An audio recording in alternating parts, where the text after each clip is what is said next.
சாய் பக்தர்களுக்கு என் அன்பு வணக்கங்கள். ஓம் சாய்ராம்.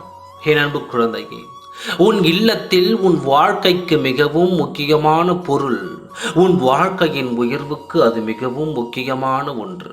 உன் இல்லத்திற்குள் நேர்மையான ஒரு பொருள், தெய்வ கடாட்சங்கள் நிறைந்த அந்த பொருளை அக்னி மூலையில் ஒளித்து வைத்துள்ளது. யார் உன் வாழ்க்கையில் நடக்கும் நல்ல காரியங்களை தடங்கல் செய்ய முடியும்?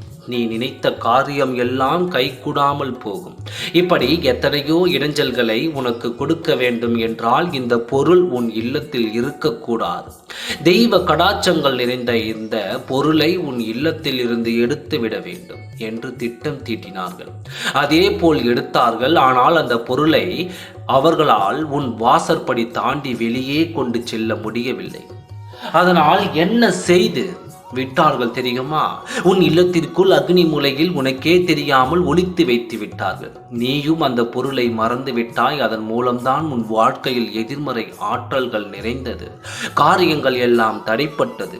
உன் வாழ்க்கையில் கவலைகள் அதிகமானது. கஷ்டங்கள் நிறைந்தது. வீட்டில் பிரச்சனைகளும் சண்டனைகளும் சச்சரவுகளும் அதிகமாகிக் கொண்டே சென்றது.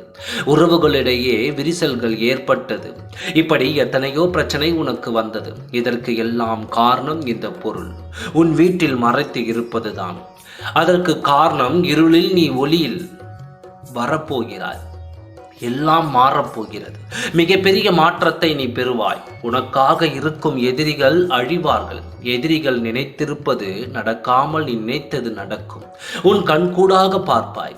உன் வாழ்க்கை உயரும் நேரத்தை நீ மனதார உணர்வாய். இது எல்லாம் திட்டம் போட்டு செய்தார்கள். இதை உடனடியாக நீ தேடி எடுத்து வை. இதை எடுத்து வைத்த முதல் செய்தியே நல்ல செய்தியாக உன் செவிகளில் கேட்கும். நீ நினைத்தது எல்லாம் நடக்கும். உனக்கு வேண்டியது எல்லாம் கிடைக்கும். நல்லது நடக்க உடனடியாக உன் சாய் அப்பாவின் வாக்கை கேட்டு அக்னி மூலையில் ஒளிந்திருப்பதை எடுத்து பூஜை அறையில் வைத்துவிடு. நல்லது நடக்கும் நேரம் குறைவாக இருக்கிறது. உடனே அதை பெற்றுக்கொள். ஓம் சாய்ராம். நன்றி, வணக்கம்.